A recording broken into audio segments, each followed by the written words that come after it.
Bismillahirrahmanirrahim. Assalamualaikum warahmatullahi wabarakatuh. Berjumpa lagi dengan saya, Pak Ijar, di pertemuan berikutnya. Sebelum kita memulai perkuliahan hari ini, lebih baik kita berdoa terlebih dahulu kepada Tuhan Yang Maha Esa. Mudah-mudahan dengan berdoa ini kita berharap salah satu doa kita ada yang dikabulkan oleh Tuhan Yang Maha Esa, Allah Subhanahu wa Ta'ala. Semoga yang sedang sakit, orang tua kita, saudara kita, guru, dosen, dan seluruh masyarakat Indonesia yang sedang sakit, mudah-mudahan diangkat penyakitnya, disembuhkan penyakitnya, dan mudah-mudahan musibah corona cepat berakhir dan kita bisa masuk normal seperti biasa, yaitu masuk kampus tatap muka.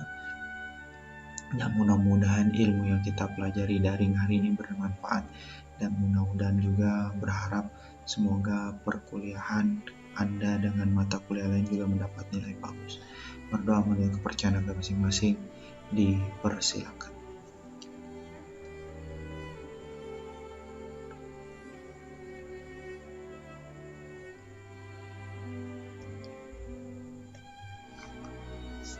Selesai, terima kasih. Apa kabar seluruh mahasiswa? Saya berharap mudah-mudahan seluruh mahasiswa dalam keadaan sehat walafiat. Dan jangan lupa, don't forget, yaitu tetap menjaga kesehatan, kebersihan, dan pastinya tetap semangat belajar daring di rumah masing-masing. Pertemuan hari ini membahas tentang sejarah singkat dan kedudukan bahasa Indonesia. Materi sebelumnya saya sudah membahas tentang fungsi bahasa. Saat ini kita membahas tentang sejarah singkat dan kedudukannya. Kalau dibilang sejarah pasti boring. Kenapa boring? Karena terlalu urutannya banyak. Tetapi saya membahasnya secara simpel saja, walaupun tidak mengurangi kekurangan yang dibahas materi hari ini. Kita lanjut. Kedudukan bahasa Indonesia sudah kita bahas sebelumnya, yaitu pada bab berapa dan pasal berapa Undang-Undang 45 bahasa Indonesia dikukuhkan. Teman-teman sudah tahu karena sudah saya bahas sebelumnya. Bagaimana bunyinya? Yaitu pasal 36 yang menjelaskan bahasa negara adalah bahasa Indonesia. Lalu kenapa kedudukannya? Kedudukannya bahasa Indonesia sebagai bahasa nasional. Lalu yang kedua, bahasa Indonesia sebagai bahasa negara. Yang berikutnya, bahasa nasional bersumber pada Sumpah Pemuda. Kenapa bahasa nasional bersumber pada Sumpah Pemuda? Karena memang diresmikan pada saat itu tanggal 28 Oktober 19. Ayo, tahun berapa? Pasti salah, takutnya saya main nyebutin salah nih Pak. Wah, ya. Jangan sampai lupa. Yaitu tanggal 28 Oktober 1928. Bunyinya pasti tahu? Sangat tahu, karena teman-teman atau mahasiswa sudah familiar dengan kata-kata kami poetri Indonesia. Nah, itu bagian depan. Lanjut. Bahasa negara bersumber pada Undang-Undang 45, yaitu Undang-Undang Dasar 1945. Dari kedudukan, kita lanjut yaitu ke sejarah. Di mana sebelum sejarah ada fungsinya dulu, supaya teman-teman tahu bahwa fungsi bahasa Indonesia berdasarkan kedudukannya, antara lain sebagai lambang kebanggaan nasional. Kenapa lambang kebanggaan nasional? Karena kita bangga menjadi warga negara Indonesia, bahasa resminya adalah bahasa Indonesia. Lalu lambang identitas, sebagai jati diri suatu negara mempunyai bahasa resmi bahasa Indonesia. Sebagai alat pemersatu antar masyarakat yang berbeda suku, daerah, dan sebagainya, budaya juga sama, karena kita mempunyai 34 provinsi dan pastinya menggunakan bahasa Indonesia sebagai alat perhubungan antar budaya dan daerah atau antar daerah. Bahasa Indonesia bahasa negara berfungsi bahasa resmi kenegaraan yang digunakan oleh orang-orang pemerintahan, presiden, menteri, dan sebagainya, departemen. Nah, itu bahasa Indonesia sebagai bahasa negara. Lalu bahasa pengantar di lembaga pendidikan seperti misalnya sekolah, kampus, kursus, lembaga kursus, dan sebagainya. Bahasa resmi dalam perhubungan tingkat nasional untuk membangun pemerintah seperti misalnya gubernur, terus wali kota, instansi daerah, bupati, dan sebagainya juga sama menggunakan bahasa Indonesia. Bahasa resmi dalam pengembangan kebudayaan nasional, ilmu pengetahuan teknologi, IPTEK, atau sebagai cagar budaya, atau sebagai museum, yang dimana bahasa Indonesia tidak boleh lepas dari kata-kata yang tadi saya sebutkan. Di sini sudah pasti paham dari tadi pasal, lalu berikutnya fungsi, sekarang lanjut ke sejarah bahasa Indonesia. Bahasa Indonesia berasal dari bahasa Melayu yang dinamakan namanya Austronesia sebagai lingua franca atau dinamakan bahasa pergaulan. Kenapa? Karena pertama kali bahasa Melayu disebutkan sekitar tahun 683 sampai 686 Masehi.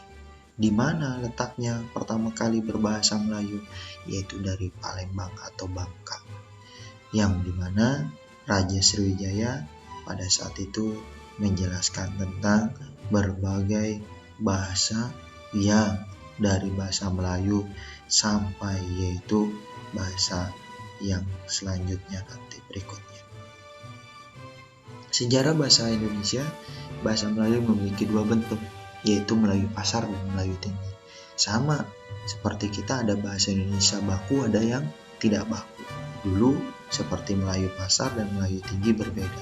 Kenapa Melayu pasar dan tinggi berbeda? Karena biasanya kalau Melayu pasar digunakan oleh lingkungan sekitar, rakyat. Sedangkan Melayu tinggi biasanya digunakan oleh bangsawan, sultan, raja, dan sebagainya. Nah, Melayu pasar sering dipakai kehidupan sehari-hari. Yang tadi saya katakan bahwa digunakan oleh lingkungan sekitar sehari-hari kehidupan. Lalu berikutnya Melayu tinggi digunakan oleh bagian-bagian yang tadi saya katakan. Bahasanya digunakan oleh keluarga kerajaan, digunakan oleh ningrat, sultan, raja, dan sebagainya. Dan akhirnya disitulah mulai bahasa yang digunakan banyak salah satu tingkat toleransi kesalahan yang rendah dan tidak ekspresif, seperti bahasa Melayu pasar. Lalu berikutnya sejarah perkembangan bahasa Indonesia yang berikutnya. Yang pertama, cikal bakal bahasa Indonesia yang berasal dari bahasa Melayu yang pertama kali tahun 1901, yaitu yang membuat bahasa Melayu dalam bentuk ejaan atau Van Hove-Ocean, yang dimana dalam kitab logat Melayu. Nah, disinilah pertama kali ejaan bahasa Indonesia berasal dari bahasa Melayu. Sebuah badan penerbit buku bacaan yang diberi nama Taman Bacaan Rakyat didirikan pemerintah tahun 1908 setelah dari Van Hoven. Disitulah pertama kali penerbit Balai Pustaka menerbitkan buku novelnya, yaitu Siti Nurbaya.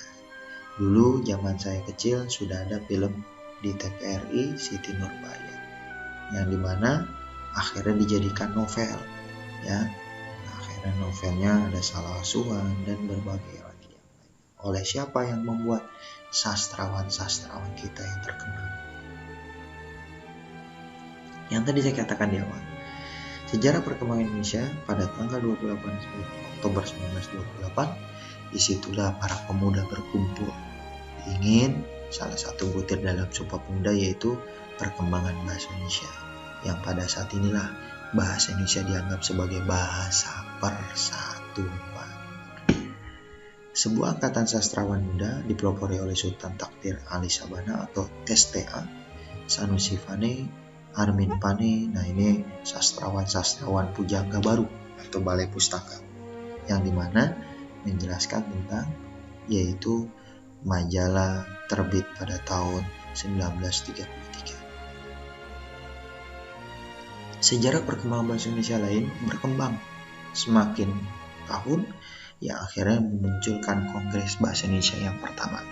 Jadi Kongres Bahasa Indonesia yang pertama di tahun yaitu 1938 di kota Solo, menyimpulkan bahwa usaha pembinaan pengembangan bahasa Indonesia dilakukan secara sadar dan cendekiawan budayawan Indonesia saat itu. Jadi pada saat cendekiawan, para ilmuwan dan budayawan berkumpul untuk membuat suatu kegiatan seminar di mana pembinaan dan pengembangan bahasa Indonesia yang pada saat itu terkenal atau populer. Lalu yang berikutnya, kemerdekaan Indonesia juga menetapkan bahasa Indonesia sebagai bahasa negara, yang dimana yang tadi dikatakan di awal, yaitu Undang-Undang RI atau Dasar Republik Indonesia pasal 36, yang dimana ditandatangani sehari setelah proklamasi kemerdekaan, tepatnya tanggal 18 Agustus 1945. Ejaan bahasa Melayu buatan Van Hoofuyshen pada tahun 1901 sudah tidak dipakai lagi karena disebabkan tanggal 19 Maret 1947 telah diresmikan menggunakan ejaan Republik atau dinamakan ejaan Suwandi sebagai pengganti ejaan Van Hoofuyshen. Sudah berlaku selama 46 tahun sebelum diganti ejaan Republik. Pada tahun 1953, sebelumnya tidak ada kamus. Pada saat 1953 barulah pemerintah membuat kamus bahasa Indonesia yang pertama, dibuat oleh Purwadarmito. Makanya kita tidak boleh melupakan sejarah kenapa pertama kali bahasa Indonesia diresmikan. Yang dimana dalam kamus itu tercatat jumlah kata bahasa Indonesia mencapai 23.000 kata. Lalu berikutnya, sejarah perkembangan bahasa Indonesia, Kongres Bahasa Indonesia yang kedua, tadi yang pertama, sekarang yang kedua, pada tanggal 28 Oktober 1954 di Medan mengamanatkan untuk menyempurnakan bahasa Indonesia yang diangkat sebagai bahasa kebangsaan dan ditetapkan sebagai bahasa negara. Melalui pidato kenegaraan Haji Muhammad Soeharto, Presiden kedua kita, di hadapan DPR pada tanggal 16 Agustus 1972, ejaan Republik yang dikenal ejaan Suwandi diganti menjadi EYD atau ejaan bahasa Indonesia yang disempurnakan. Nah, dulu kita atau zaman saya kecil sudah ada namanya EYD. Nah, selain itu peresmian ejaan yang disempurnakan dikuat menjadi keputusan Presiden 1972. Pada tahun yang sama, tepatnya tanggal 31 Agustus, Menteri Pendidikan menetapkan pedoman, yaitu Pedoman Umum Ejaan Bahasa Indonesia yang disempurnakan, atau Pedoman Umum Pembentukan Istilah, resmi berlaku di seluruh wilayah negara kesatuan. Jadi pada saat itu kita EYD, sekarang menjadi Pedoman Umum Ejaan Bahasa Indonesia yang disempurnakan. Pada tahun 1976 Pusat Bahasa menerbitkan. Pusat Bahasa ini maksudnya apa sih Pak Ijar? Pusat Bahasa itu yang menganalisis suatu bahasa yang pada saat ini perkembangan zamannya sangat pesat, susunan katanya, kata baru dan sebagainya. Nah, disitulah pemerintah pusat bahasa yang membuat suatu bentuk pemilihan kata atau suatu bentuk perumusan kata yang dimana disitulah menjadi suatu bentuk kamus bahasa Indonesia. Nah, di sini terdapat 1000 kata baru dan 23 tahun berikutnya terdapat penambahan kata baru. Kongres Bahasa Indonesia yang ketiga diselenggarakan di Jakarta tahun 1978. Di kongres ini bersamaan dengan 50 tahun Sumpah Pemuda, memperlihatkan kemajuan pertumbuhan perkembangan bahasa Indonesia. Hasil kongres ini memantapkan kedudukan dan fungsi bahasa Indonesia. Kongres Bahasa Indonesia yang keempat diselenggarakan dalam rangka memperingati Hari Sumpah Pemuda yang ke-55. Lalu pada saat itu hasil kongresnya yaitu menyebutkan pengembangan bahasa Indonesia harus lebih ditingkatkan semua warga Indonesia agar menggunakan bahasa Indonesia yang baik dan benar. Apakah kita sudah menggunakan bahasa Indonesia yang baik dan benar? Seperti mahasiswa milenial sekarang sangat minim. Kenapa minim? Karena lebih cinta bahasa gaul, bahasa milenial, bahasa modern, dan sebagainya. Kongres Bahasa Indonesia yang kelima dihadiri oleh kira-kira 700 pakar bahasa Indonesia dari berbagai Nusantara, peserta tamu dari negara sahabat, Brunei, dan sebagainya. Kongres ini juga mempersembahkan karya besar, Pusat Pembinaan dan Pengembangan Bahasa, di mana letaknya itu Pak Ijar, adanya dekat kampus Universitas Negeri Jakarta, yang merupakan kamus besar bahasa Indonesia dan tata bahasa baku Indonesia. Jadi dulunya EYD ejaan menjadi PUEBI yang akhirnya menjadi pusat, yaitu pengembangan bahasa dan kamus bahasa dan tata bahasa baku Indonesia.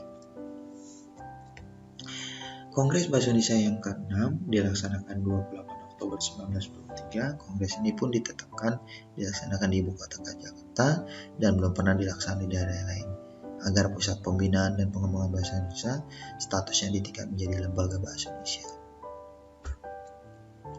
Kongres Bahasa Indonesia dilaksanakan 26-30 Oktober 1998 masih di Jakarta, mengusulkan agar dibentuk Badan Pertimbangan Bahasa. Badan ini memiliki anggota dari tokoh masyarakat dan pakar yang mempunyai kepedulian terhadap bahasa dan sastra.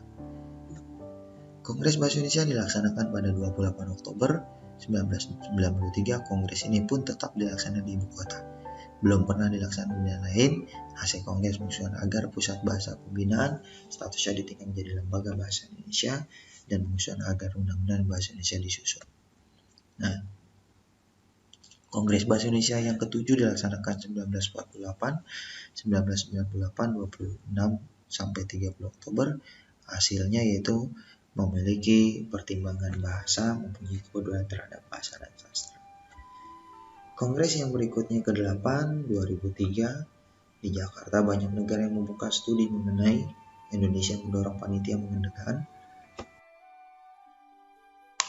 pembuatan bahan ajar pelajaran bahasa Indonesia untuk para penutur asing. Jadi buat orang-orang asing menggunakan bahasa Indonesia yaitu bisa, ya namanya terkenal sekarang namanya BIPA, ya BIPA.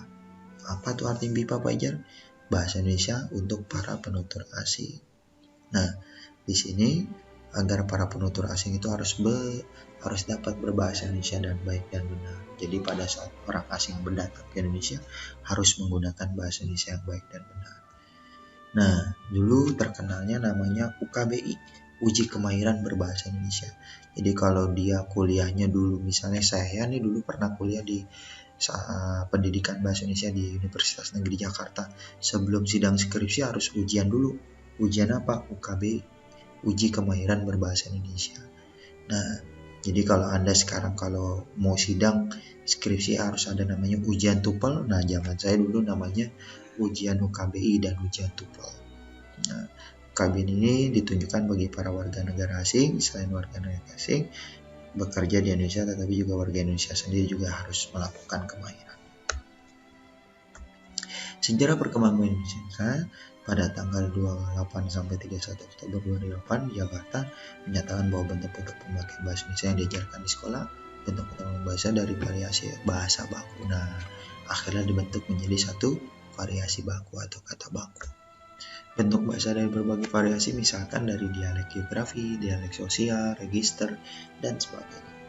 Tidak terasa, materi hari ini kita sudah selesai. Walaupun saya yakin mahasiswa ngantuk kalau udah kata bahasa judulnya sejarah. Kalau udah ada jargon sejarah udah pasti mahasiswa ngantuk.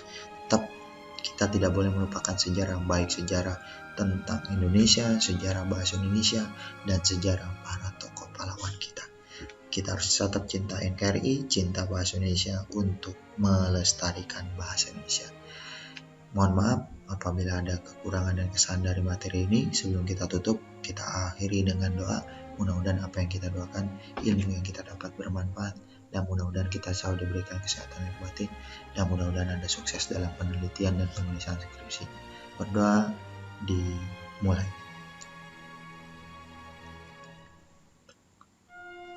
Selesai, terima kasih. Assalamualaikum warahmatullahi wabarakatuh.